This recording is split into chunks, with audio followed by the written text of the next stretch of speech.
Avui us presentarem l'obra de Sant Jordi. Fa molt de temps, en un regne llunyà, hi havia un poble prestós i tranquil, on tots els habitants vivien en pau. Cada dia, els vilatans treballaven al camp, celebraven festes i compartien somriures. Però no tot era tan idíl·lic com semblava. Avui és un dia perfecte per sortir al mercat. Sí, l'aire és fresc i el poble està ple de vida. Com que el temps acompanya, podríem organitzar una festa. Quina gran idea, hem de celebrar-ho. Però llavors, un rugit distant es va sentir des de les muntanyes i la calma al poble va ser trencada per l'amenaça d'un perill imminent.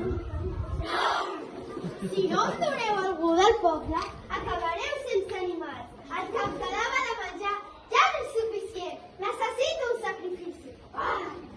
El drac exigeix un sacrifici. Ja s'ha menjat la meitat dels animals. I què hi ha de l'aldea? Qui serà aquest sacrifici? No pot ser la nostra filla? No podem perdre't així. Hi ha d'alguna altra manera. Cada dia el drac es torna més ferotge, així no podem viure.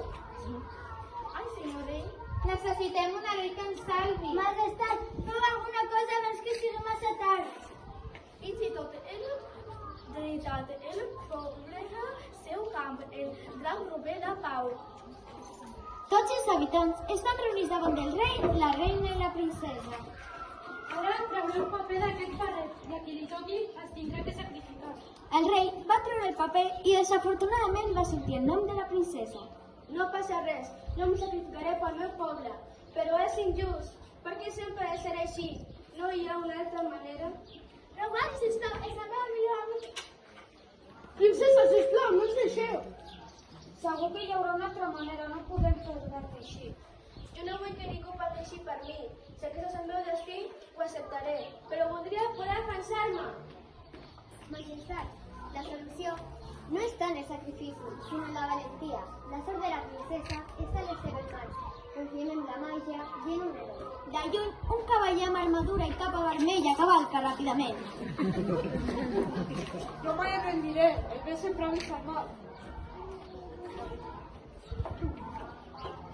Sant Jordi ho arreglarà. Sant Jordi va reparar res. No té la prou força per néixer. I recordeu, si no en doneu algú del poble, no només els animals seran els que reconeixeran. És ell, és el nostre salvador. Que sigui prou fort per vèncer la bèstia.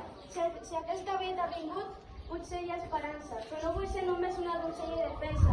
Vull lluitar pel meu poble també. El drac ataca en flames, però Sant Jordi l'esquiva amb el seu escut. Morirà Sant Jordi, ja, cap humà pot pensar. No me rendiré, el bé sempre em salva. No et preocupis, estimat Sant Jordi, jo t'ajudo. Jo tampoc em quedaré a braços plegats. Ajudaré com pugui. La batalla es fa intensa fins que el drac mor. De la sang del drac fa una gota al terra i neix una bella rosa vermella.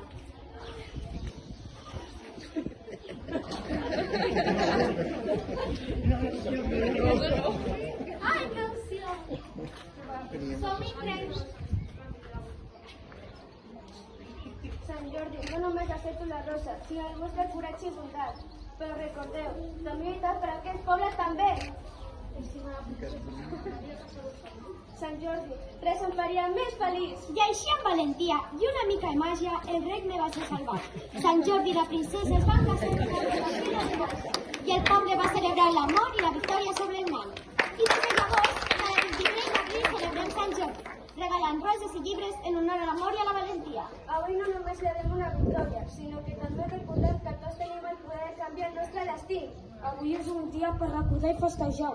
Que recordi aquests actes de valentia.